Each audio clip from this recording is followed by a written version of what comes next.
এই পৃথিবীর মানুষগুলো আপনি যখন হাঁটেন বা চলেন তখন আপনার পেছন থেকে তাকিয়ে থাকে কখন আপনি হোঁচট খেয়ে পড়ে যান।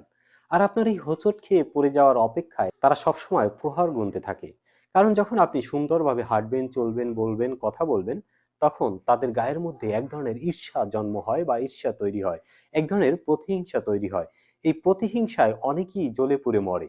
আরে ভাই, এটা আমাদের বংশগত স্বভাব। তো আপনি যখন পড়ে যাবেন তখন কিন্তু তারা একটি পৈশাসিক সুখ অনুভব করবে তাদের মনের ভেতরে। আর এই হেঁটে চলা মানে আপনি রাস্তায় হেঁটে চলেন সেটা না। এই হেঁটে চলা মানে আপনি পৃথিবীর পথে জীবন যাপন করতেছেন। সেখানে আপনি যদি কোনো রকমের ধাক্কা খান, সে ধাক্কায় তারা সুখ অনুভব করে।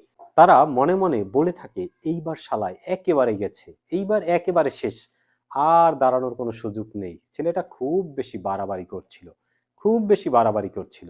যদিও আপনি তার কোনো ক্ষতি করেননি, তারপরও আপনার এই ভালো চলা, আপনার এই ভালো কথা, আপনার জনপ্রিয়তা এগুলো কারো মনেই সহ্য হচ্ছে না। এগুলো সহ্য হয় না। তারা পেছন থেকে এই সুখ অনুভব করার জন্য আপনার জন্য দাঁড়িয়ে থাকে। অপরদিকে আপনি যে পথ দিয়ে হাঁটেন সেই পথকে দুর্গম করে তোলার জন্য তারা নিজের পকেটের টাকা খরচ করে সেই পথকে পিছিল করে দেয়। সেখানে জটলা তৈরি করে দেয় যাতে আপনি সুন্দরভাবে হাঁটতে না পারেন। আপনি কারো কোনো ক্ষতি করছেন না। আপনি পারলে মানুষের উপকার করছেন, নিজের মতো চলছেন। আপনার সমস্যাটা হচ্ছে আপনি খুব ভালো আছেন। আপনি তাদের চেয়ে ভালো আছেন, আপনার আশপাশে যারা ছিল তাদের চেয়ে অনেক ভালো আছেন। এটাই হচ্ছে আপনার চারপাশে শত্রু তৈরি হওয়ার প্রধান কারণ। আপনাকে মানুষ সম্মান করছে, আপনাকে সামাজিক গ্রহণযোগ্যতা আছে, আপনাকে মানুষ ভালোবাসতেছে, এটাই হচ্ছে প্রতিহিংসার মূল কারণ। যদিও আপনি কখনো তাকে আক্রমণ করছেন না বা করবেন না, কিন্তু তার মনের ধারণা যে তাকে এতটা মূল্যায়ন করে, আমাকে কেন মূল্যায়ন করছে না। আরে ভাই, আপনাকে মূল্যায়ন করবে, আপনিও তার মতো যোগ্যতা অর্জন করুন, তাহলে আপনাকেও মূল্যায়ন করবে।